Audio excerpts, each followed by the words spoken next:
Why did you let him kill me?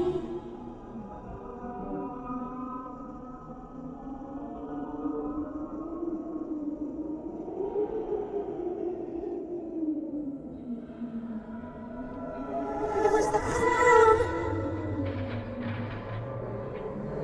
Make the clown go away.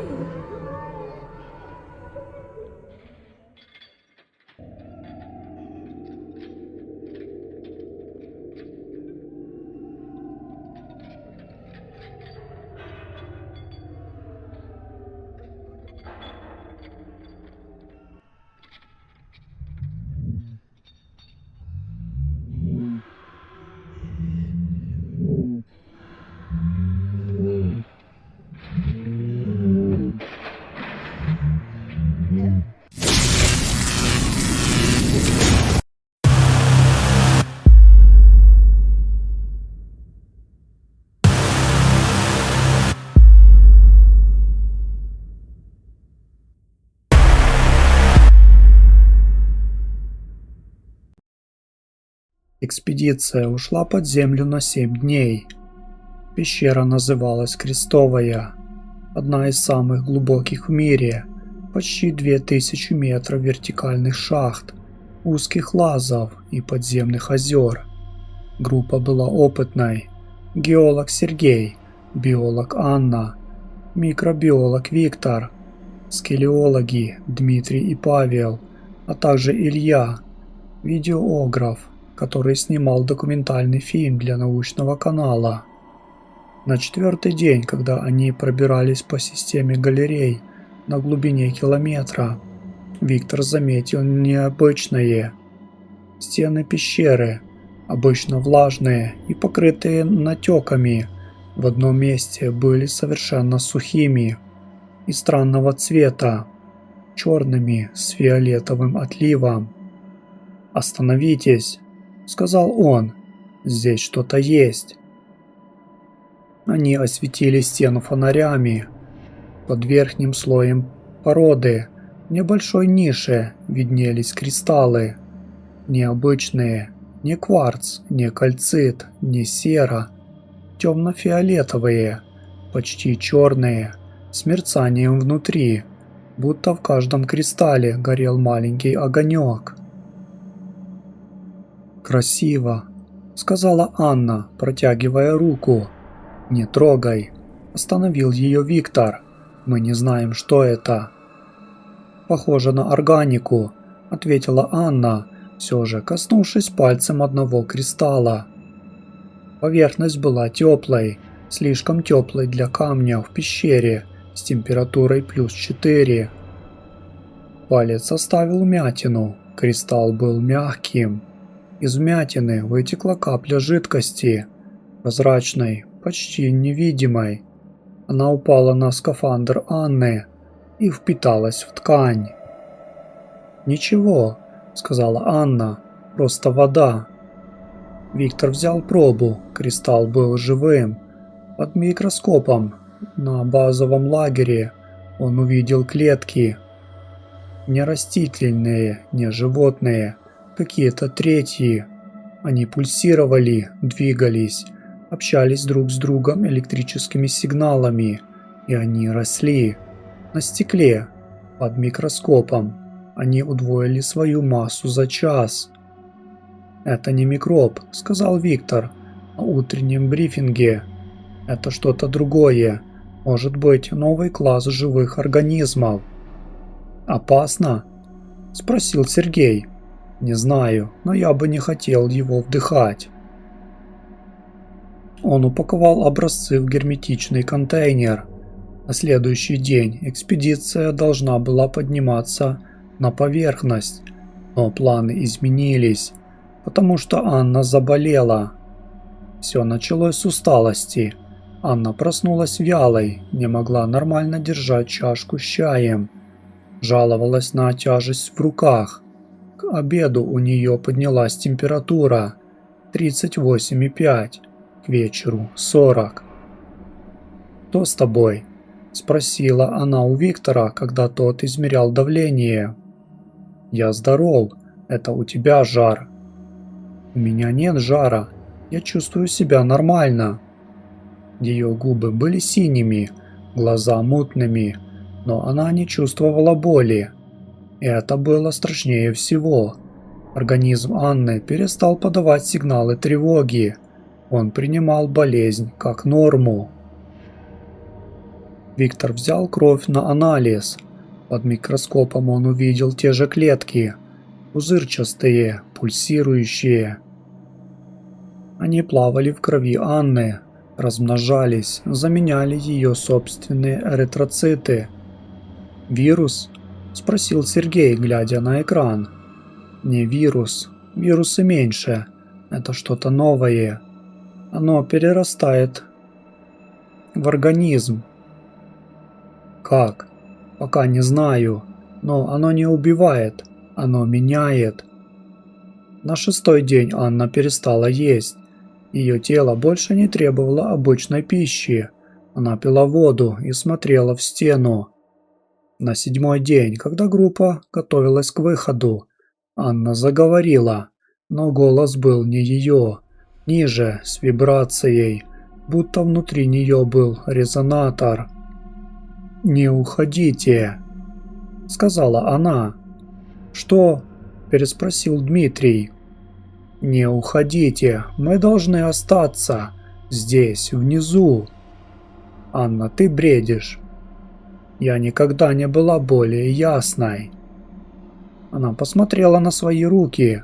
Кожа на них изменилась, стала гладкой, блестящей, как у кристаллов в пещере. Фиолетовый отлив. «Оно говорит со мной», — сказала она. «То, что мы нашли, оно не вирус, оно послание. Оно хочет, чтобы мы остались». «Кто оно?» «Те, кто был здесь до нас». Она разжала кулак, на ладони лежал маленький кристалл, такой же, как в пещере. Он пульсировал в такт ее сердцу. «Я принесла его с собой. Оно зовет остальных». Виктор забрал кристалл пинцетом, бросил в герметичный контейнер. Анна закричала, впервые за все время. Крик был нечеловеческим, высоким, с модуляциями. Потом она упала, тело ее сотрясали судороги. «Вытаскиваем ее наверх», – скомандовал Сергей, немедленно. Они несли Анну на носилках 4 часа. Подъем был тяжелым. Узкие лазы, вертикальные шахты, холодная вода. Анна не приходила в себя, но она дышала. Сердце билось, кожа меняла цвет. На поверхности их встретили спасатели. Анну увезли в больницу на вертолете. Остальных поместили в карантин. В лаборатории института Виктор провел 5 дней. Изучал образцы, смотрел в микроскоп, читал данные. Но что он узнал, не укладывалось в науку. Клетки из пещеры были древними, очень древними.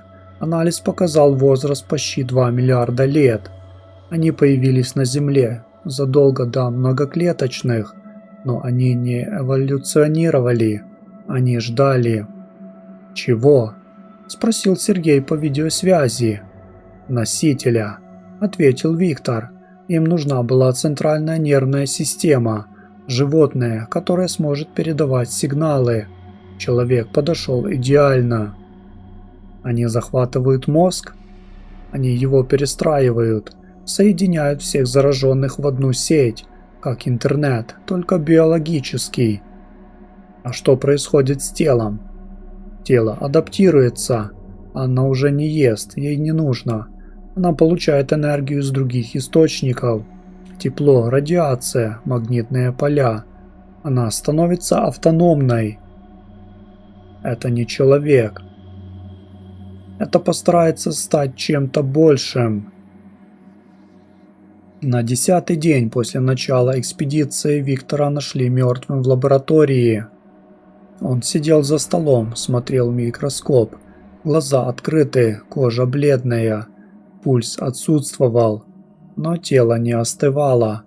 Оно было теплым, как пещера, в которой они нашли кристаллы. Анна пропала из больницы в ту же ночь. Камеры зафиксировали, как она вышла через черный ход, босиком, в одной больничной рубашке. Пошла в сторону леса. Там ее следы исчезли. Через неделю начали пропадать люди в ближайших деревнях. Не все, только те, кто жил ближе к горам. Полиция нашла одного. Он сидел на корточках в подвале собственного дома, смотрел в стену и не реагировал на голоса. Кожа его была фиолетовой, глаза черными, а на шее пульсировал кристалл, вросший прямо в плоть. «Что с ним?» – спросил следователь у врача. «Он не болеет, он меняется». «Во что?» Врач не ответил, но в ту ночь он сжег свою лабораторию вместе со всеми образцами. А на утро нашелся мертвым, с открытыми глазами и теплым телом. Власти закрыли район, военные оцепили пещеру, поставили блокпосты, запретили въезд и выезд, но было поздно. Зараженные не бежали, они не нападали, они просто расходились. По одному, по двое, по деревням, по городам. Они не выглядели больными, только тихими, задумчивыми. Они не покупали еду, не ходили на работу, не разговаривали с соседями. Они стояли на перекрестках, смотрели в небо и слушали. «Что они слушают?» – спросил репортер ученого, который еще не сжег себя. «Друг друга», – ответил ученый, – «на расстоянии 1000 километров. Они стали одной сетью, один организм». Мозг. Да, мозг, который использует человеческие тела как нейроны. И этот мозг растет. С каждым новым заражением он становится умнее, быстрее. И что ему нужно? Выход. На 18-й день после начала эпидемии военные бомбили пещеру. Уничтожили вход, обрушили все галереи, но зараженных было уже 1000. Они не прятались в пещере, они были везде. Анну нашли через месяц. Она стояла на вершине холма, в 100 километрах от пещеры, босиком в той же рубашке, грязная, худая, но живая. Кожа темно-фиолетовая, почти черная. Глаза без зрачков, без радужки, просто две светящиеся точки. Вокруг нее на траве сидели десятки других. Те, кто изменился, те, кто услышав зов. «Анна», — сказал военный в мегафон, — «сдавайтесь, мы поможем». Она повернула голову.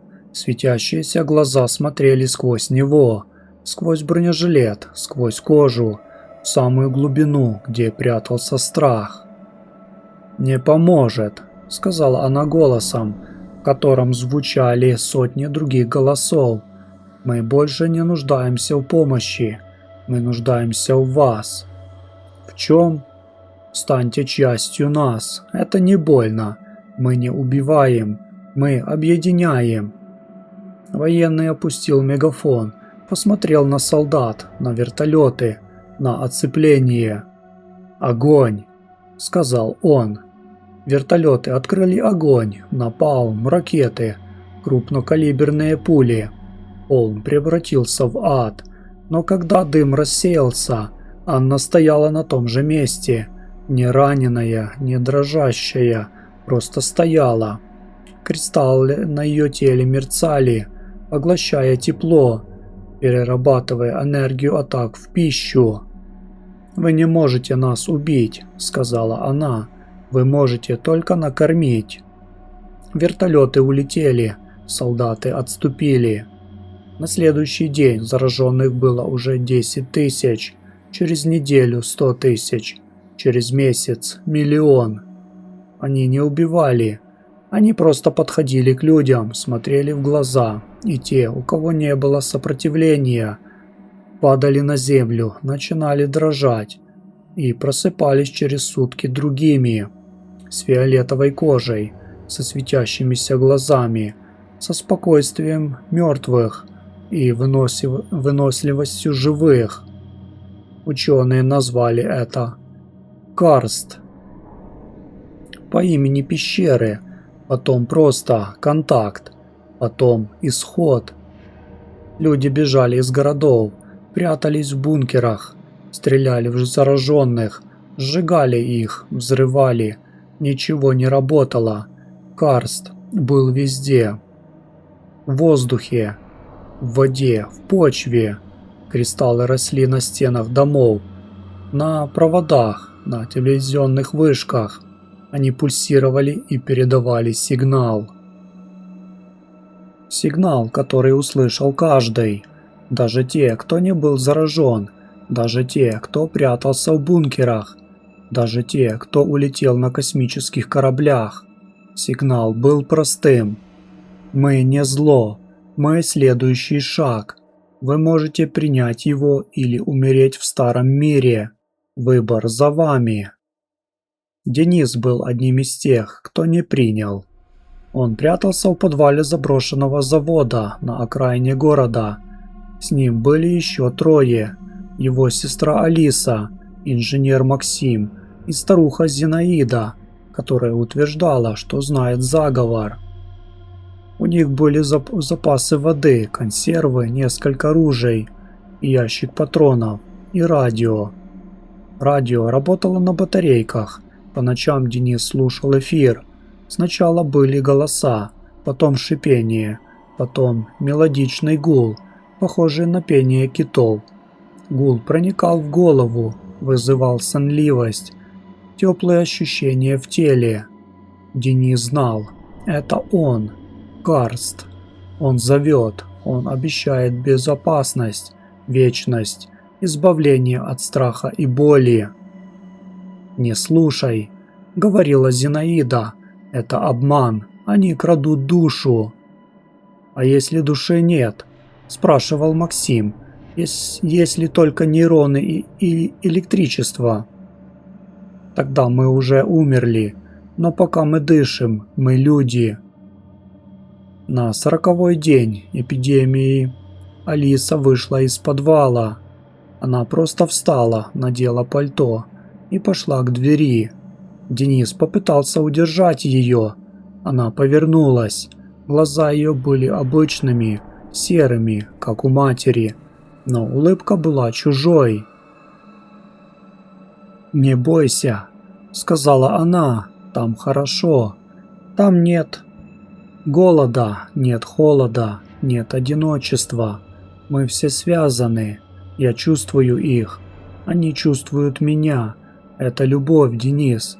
Настоящая, без условий. Это не любовь, это контроль. Разница только в том, кто у руля. Теперь никто. Мы все руль». Она ушла. Денис не пошел за ней.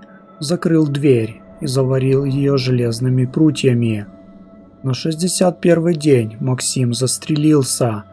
Он не выдержал тишины, не выдержал гула по ночам, не выдержал снов, в которых он был частью огромного, пульсирующего организма, который рос, поглощая города. «Я не хочу быть нейроном», — сказал он перед выстрелом. «Я хочу быть человеком». Зинаида умерла во сне на 73-й день. Просто перестала дышать. Ее кожа была фиолетовой, хотя она не выходила из подвала. Карст пришел за ней через вентиляцию. Денис остался один.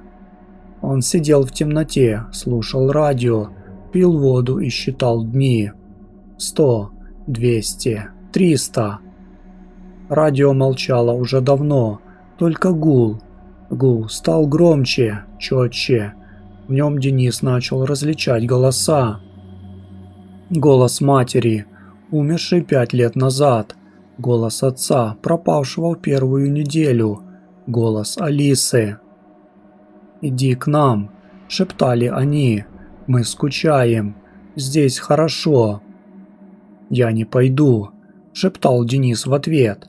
«Я останусь человеком». «А что такое человек?» – спрашивали голоса.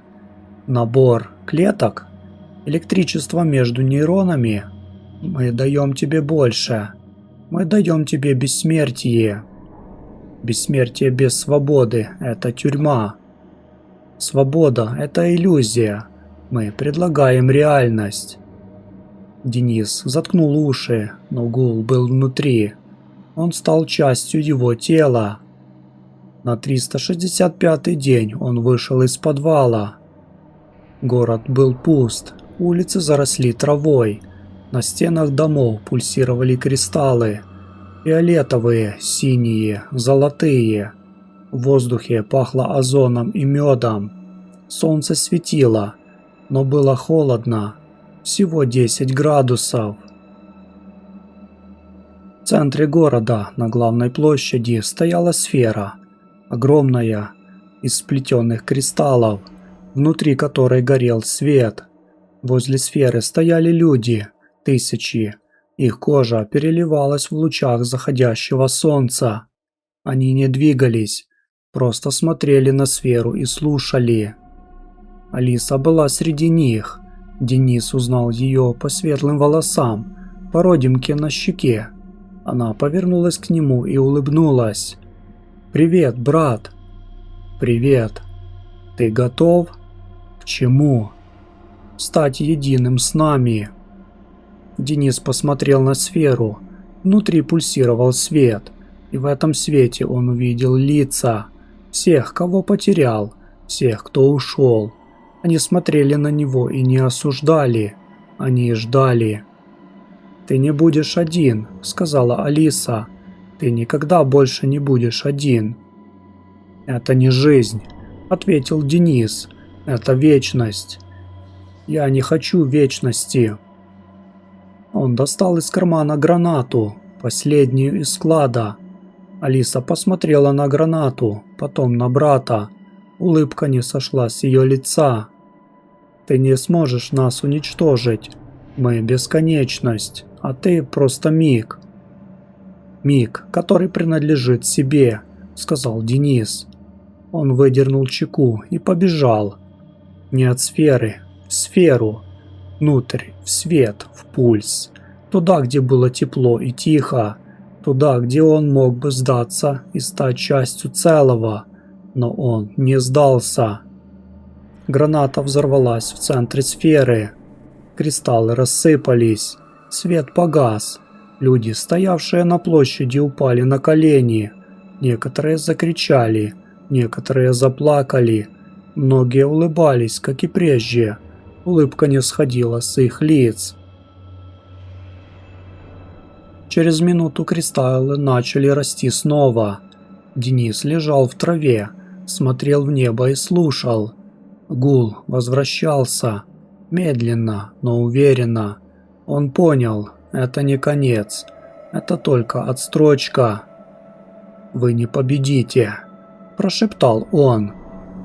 «Мы не хотим побеждать», – ответил голос в его голове. «Мы хотим жить. Как и вы, просто мы живем дольше». Денис закрыл глаза. Когда он открыл их снова, его кожа стала фиолетовой. Алиса стояла рядом и держала его за руку. «Теперь мы вместе», – сказала она.